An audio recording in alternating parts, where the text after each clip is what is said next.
ससुराल में पहली सर्दी। बबीता रजाई में आराम से सो रही थी। तभी अलार्म में 8 बजते हैं और नींद में बबीता उस अलार्म को बंद कर देती है। तभी हाथ में कॉफी लिए उसकी माँ पुष्पा आकर कहती है, अरे बबीता बेटा, और कितना देर सोती रहेगी? चल उठ जा, 8 बज रहे हैं। कॉफी पी ले अपनी। माँ सोने दो ना, मेरा उठने का मन नहीं कर रहा। बहुत सर्दी हो रही है। इतनी बड़ी ऊँटनी हो गई है, फिर भी मुझे तुझे रोज सुबह उठाने के लिए आना पड़ता है। उठ रही है या नहीं बेटा? अभी तो मायके में है, जब ससुराल जाएगी तो सुबह सुबह उठना पड़ेगा। वहां तेरी सास तुझे छोड़ेगी नहीं। यहाँ तो मैं हूँ जो अभी तक तेरा काम कर देती हूँ। माँ वहां पर भी पड़ी रहूंगी मैं, कर लेगी मेरी सास।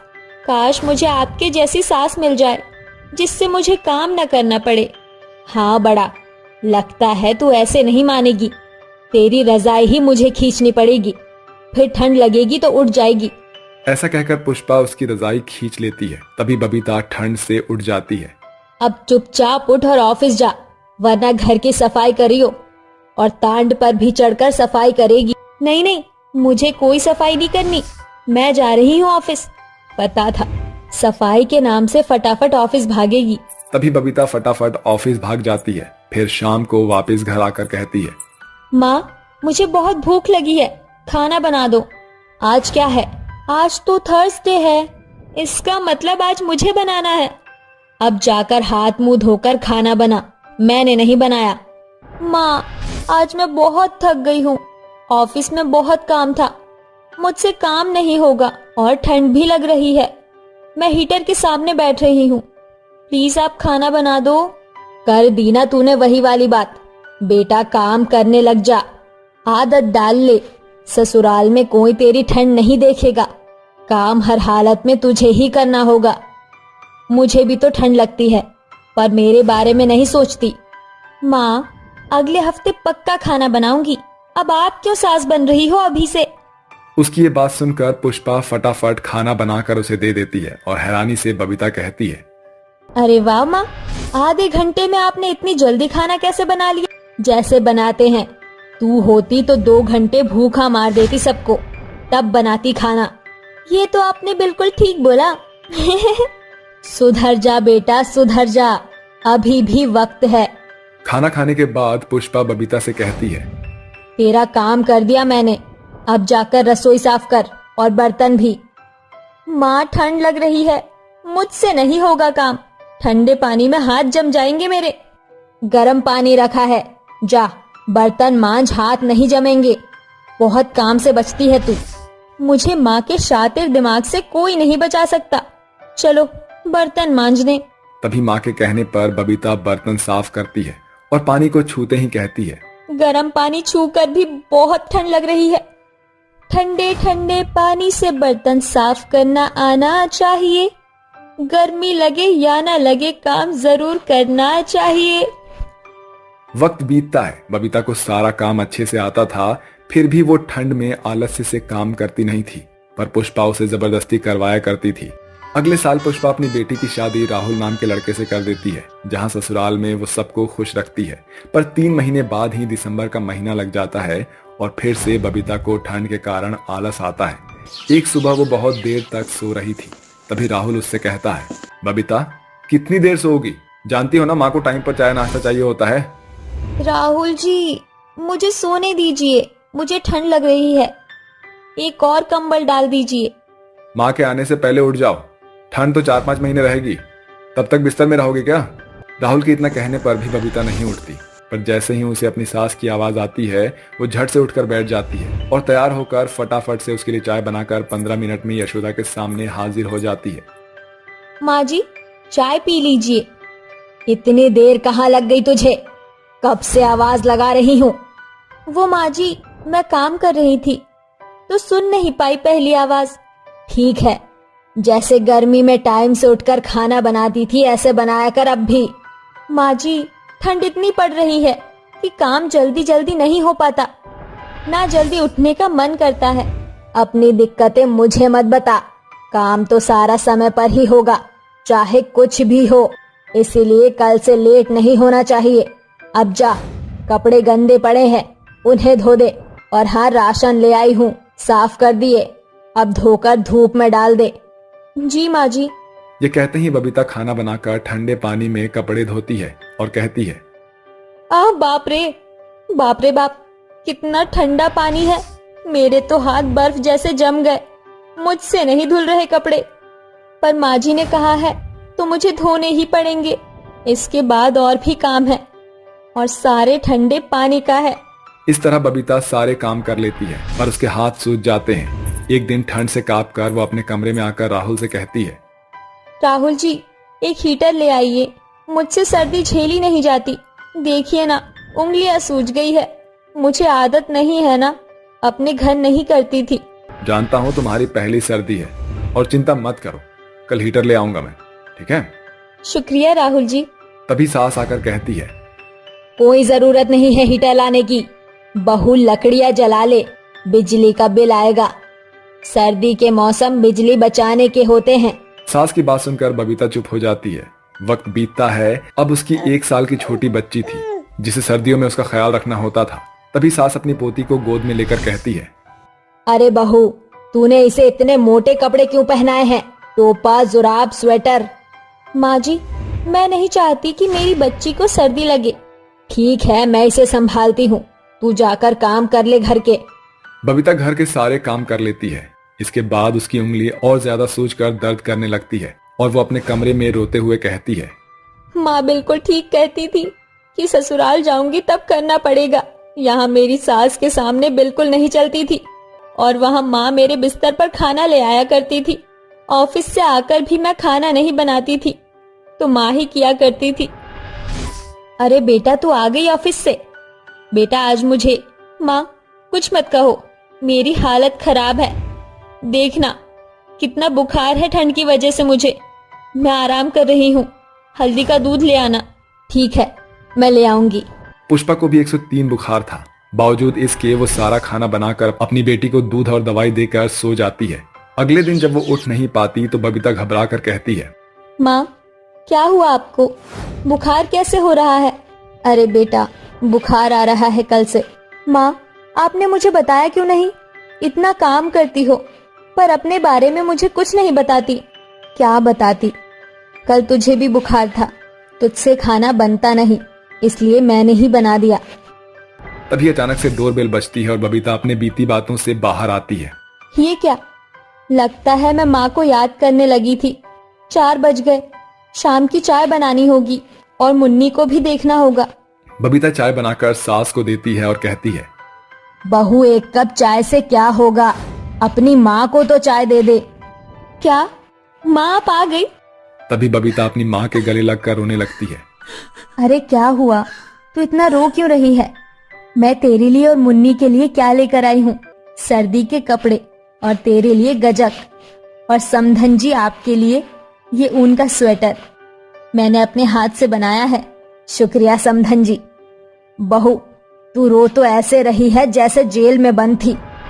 नहीं माँ जी, इतने दिनों बाद माँ को देखा तो आंसू छलक गए।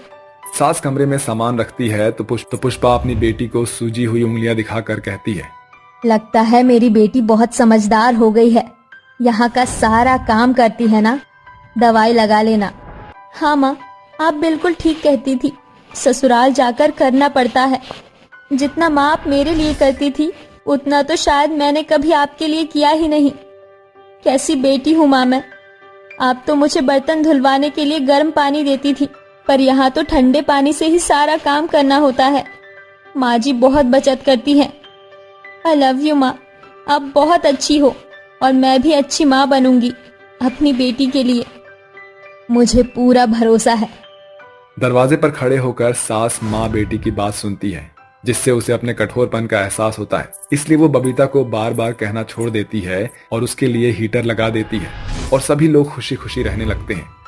चारों तरफ मजदूर काम कर रहे होते हैं और एक तरफ भट्टी जल रही होती है जिसके पास एक बहुत गरीब औरत अपनी पीठ पर अपनी बेटी को बांधे ईंट बनाने का काम कर रही होती है। तभी उसके पास वहां का मुनीम आता है। अरे क्या कर रही हो? इतने धीरे धीरे हाथ चलाओगी तो कल तक भी काम खत्म नहीं होने वाला। तभी तमन्ना की बेटी रोने लगती है। लो, रोने लगी अब तुम्हारी बेटी। अब बताओ, यहाँ काम करोगी या अपनी बेटी को संभालोगी? साहब, बस थोड़ा सा वक्त दे दीजिए, मैं जल्दी ही अपनी बेटी को दूध पिलाकर काम करना शुरू कर दूंगी। देखो, आज तो ये सब कुछ मैंने नजरअंदाज कर दिया, लेकिन कल से तुम अपनी बेटी को यहाँ पर लेकर नहीं आओगी। ऐसा कहकर वो वहाँ से चला जाता है और बेचारी तमन्ना अपनी नन्ही मुन्नी बेटी को दूध पिलाकर फिर से ईंटें बनाने का काम शुरू कर देती है। ईंट बनाते बनाते उसके हाथ में चोट लग जाती है। हे भगवान, ये क्या? मेरे हाथ से तो खून निकल रहा है और बहुत दर्द भी हो रहा है। बेचारी तमन्ना रोते हुए अपने दर्द को सहन करती हुई ईंट बनाने लगती है। वहीं दूसरी तरफ उसका पति भी ईंट बनाने का काम कर रहा होता है। शाम के समय वो दोनों अपना काम करने के बाद घर के लिए निकलने लगते हैं। अरे तमन्ना, आज तो मालिक ने पैसे भी नहीं दिए हैं, घर पर राशन भी खत्म हो रखा है। हाँ, ये तो है। चलो अब घर चलते हैं। वो दोनों जा ही रहे होते हैं, लेकिन अचानक से बारिश होने लगती है। वो रास्ते से सफेद कट्टे उठा लेते हैं और उन्हें अपने सर पर ओढ़कर घर चले जाते हैं। घर पहुंचने के बाद उनकी झोपड़ी के चारों तरफ से पानी टपकने लगता है। अरे बहू, तुम आ गई।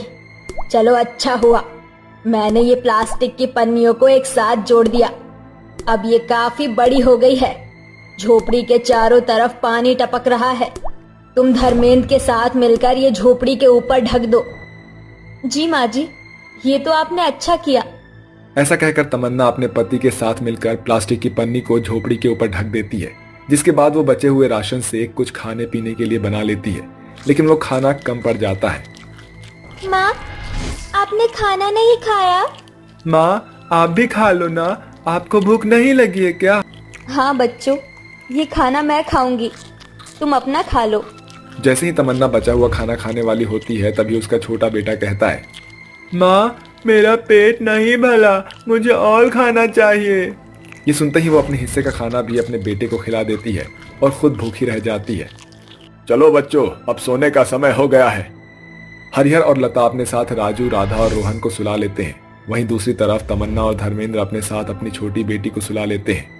आधी रात के समय सभी सो रहे होते हैं कि तभी अचानक से बहुत जोर जोर से आंधी और तूफान चलने लगते हैं, जिसके चलते अचानक से तमन्ना की झोपड़ी के ऊपर से छत उड़ जाती है और सभी लोग नींद से जाग जाते हैं।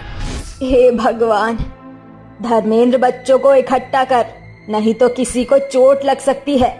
हरिहर और धर्मेंद्र दोनों बच्चों को इकट्ठा करके झोपड़ी के बाहर निकल आते हैं, जिसके बाद वो पूरा परिवार तेज आंधी और तूफान में रुकने का कुछ इंतजाम ढूंढने लगते हैं। चलते चलते कुछ दूरी पर उन्हें कूड़े के खत्ते के पास बड़े बड़े पाइप नजर आते हैं। बच्चों, चलो जल्दी से इस पाइप के अंदर घुस जाओ।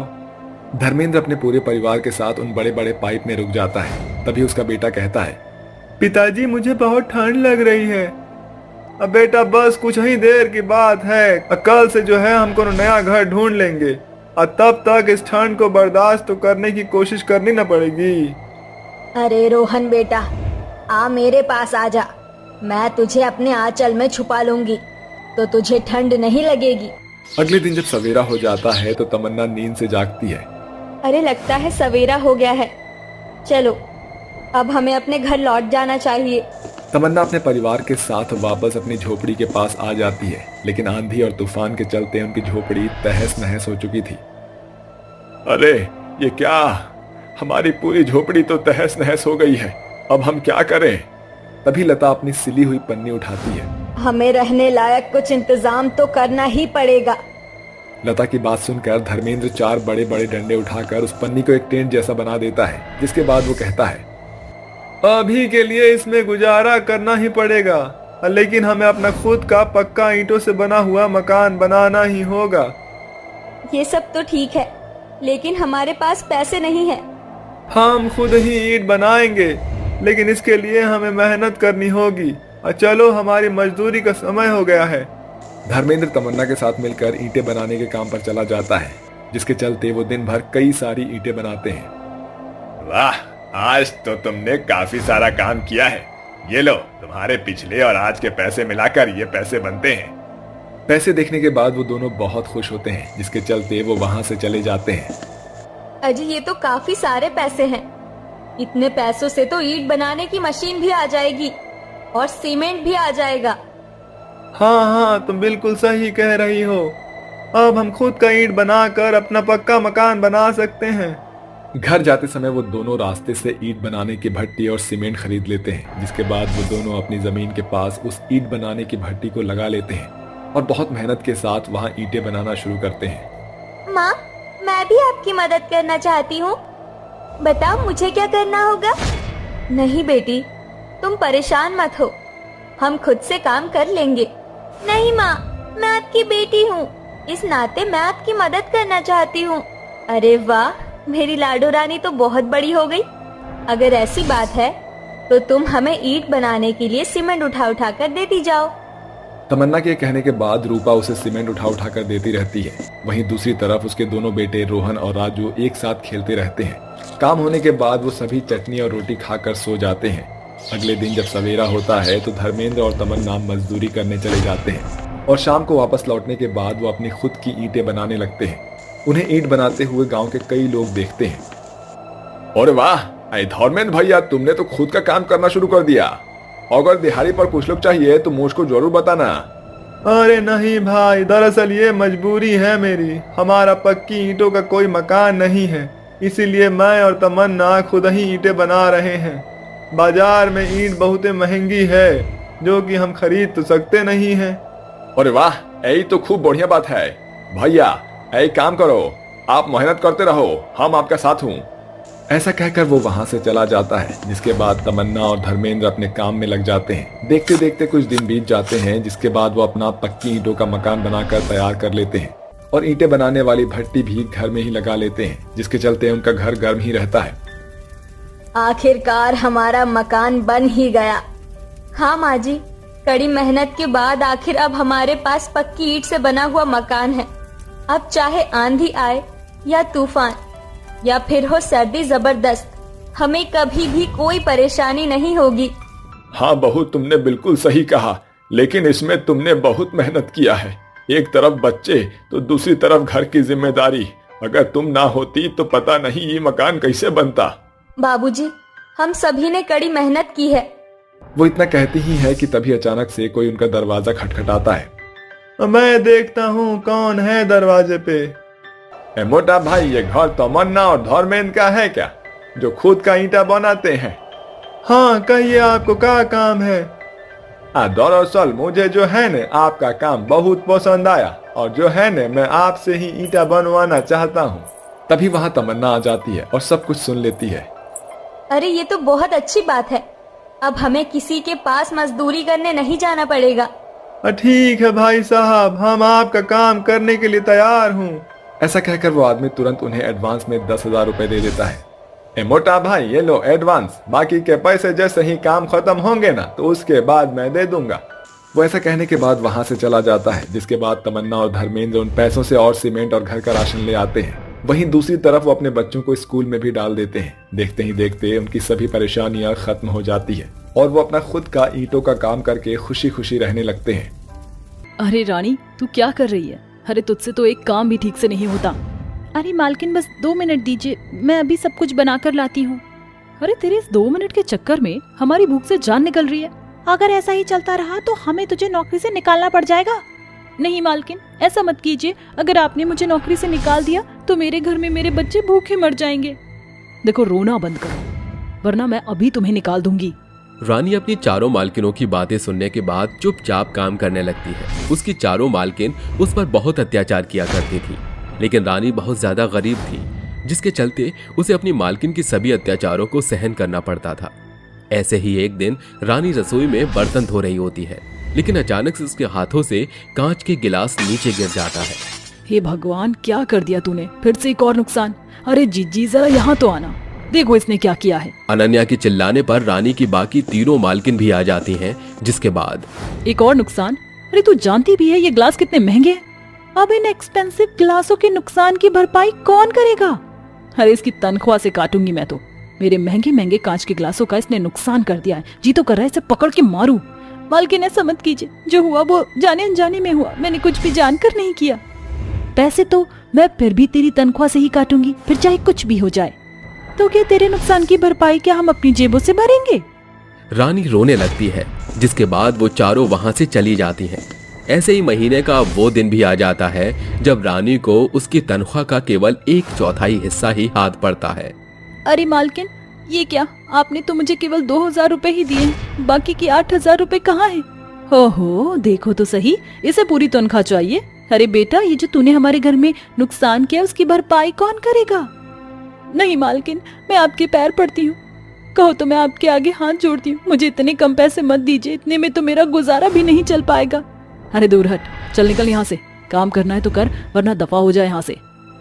तुझे क्या लगता है मैं तेरी इस गलती को माफ कर दूंगी? जब देखो इस घर में नुकसान करती रहती है, उसकी भरपाई करने के लिए तेरी तनख्वाह तो काटनी ही पड़ेगी ना। अरे ऐसा नहीं करेंगे तो इसको अकल कैसे आएगी? इसको सबक सिखाने के लिए उसकी तनख्वाह काटना बहुत जरूरी है। अगर तुझे पैसे लेने हैं तो ले ले, वरना तुझे ये पैसे भी नहीं मिलेंगे, समझी तू? रानी बहुत ज्यादा मजबूर हो जाती है, जिसके बाद उसके पास और कोई चारा नहीं होता। वो चुपचाप अपनी मालकिन के हाथ से 2,000 रुपए ले लेती है और अपने घर लौट आती है। बेचारी उन पैसों से केवल अपने घर का राशन ही डलवा पाती है, जिसके चलते वो अपने मकान का किराया भी नहीं दे पाती। एक तरफ रानी की चारों मालकिन उसके ऊपर बहुत अत्याचार करती हैं, तो दूसरी तरफ उसका मकान मालिक उसे घर से निकालने की धमकी देता है, जिसके चलते वो बहुत ज्यादा परेशान हो जाती है। एक दिन उसकी चारों मालकिन शाम के वक्त अपने कुछ दोस्तों के साथ बैठकर शराब पी रही होती हैं। मुझे पीने का शौक नहीं, पीती हूँ गम भुलाने को। अरे जाने मन, अपने सारे गम मेरे साथ बांटो, मैं तुम्हारे सारे गमों को एक रात में ही दूर कर दूंगा। जब से हम चारों के पति भगवान को प्यारे हुए हैं, तब से हमने तो जिंदगी को सही से जीना ही छोड़ दिया था। तुम बिल्कुल सही कहती हो, मुझे अपने पति की बहुत याद आती है, लेकिन क्या करूं, मजबूर हूँ। अरे तुम लोग परेशान क्यों होती हो? हम तुम्हारे दोस्त हैं, और तुमने तो सुना ही होगा, best friend with extra benefits. तो हमारा फायदा उठाओ, हम तुम्हारा फायदा उठाएंगे। तुम्हारी हिम्मत कैसे हुई ऐसी बकवास करने की? तुम्हें क्या लगता है हम चारों तुम्हारे बहकावे में आ जाएंगी? अरे तो आ जाओ ना, इसमें कौन सी बड़ी बात है। तभी शिल्पा अर्जुन के मुंह पर एक जोरदार तमाचा मारती है और कहती है, अभी के अभी यहाँ से निकल जाओ तुम दोनों। हमने तुम्हें अपना दोस्त समझा, इसका मतलब ये नहीं कि जो तुम्हारे मन में आए वही तुम बोलते जाओगे। अपने मुंह पर थप्पड़ खाने के बाद अर्जुन जोर से शिल्पा का हाथ पकड़कर मोड़ने लगता है, जिसके बाद वो उससे कहता है, अरे बेबी डॉल, अब तो यहाँ पर वही होगा जो हम लोग चाहेंगे। वो चारों बहुत ज्यादा नशे में हो जाते हैं, जिसके बाद अर्जुन और राघव दोनों उनके नशे में होने का फायदा उठाकर उनके साथ जोर जबरदस्ती करने लगते हैं। अरे चलो चलो, जोर से चिल्लाओ और अपनी मदद के लिए किसी को बुलाओ। लेकिन याद रखना, तुम्हारे चिल्लाने पर भी यहाँ तुम्हारी मदद के लिए कोई नहीं आने वाला। अरे अरे छोड़ दो हमें, हमारे साथ जबरदस्ती करने की तुम्हारी हिम्मत कैसे हुई? एक बार अगर मैंने पुलिस को कंप्लेन कर दी तो तुम दोनों का क्या हाल होगा, तुमने कभी सोचा भी नहीं होगा। तुझे क्या लगता है कि पुलिस की धमकी देने के बाद हम तुझे छोड़ देंगे? हम दोनों तुम चारों का आज वो हाल करेंगे जो तुमने कभी सपने में भी नहीं सोचा होगा। देखती जाओ अब आगे क्या होता है। राघव और अर्जुन दोनों ही उन चारों के साथ जबरदस्ती करने लगते हैं, जिसके चलते ये सब रानी देख लेती है और तुरंत छुपकर अपनी मालकिन के फोन से पुलिस को कॉल कर देती है। पुलिस पुलिस, जल्दी से लोखंडवाला में जो लाल मंदिर है उसके सामने वाले घर में आ जाओ। यहाँ पर 2 बदमाश मेरी मालकिनों के साथ बहुत ज्यादा बदतमीजी कर रही हैं। रानी के कंप्लेन करने के थोड़ी ही देर बाद वहां पर पुलिस पहुंच जाती है, जिसके बाद पुलिस राघव और अर्जुन को गिरफ्तार कर लेती है। दिशा, अनन्या, शिल्पा, तनीषा वो चारों पुलिस को देखकर उनका शुक्रिया अदा करने लगती हैं।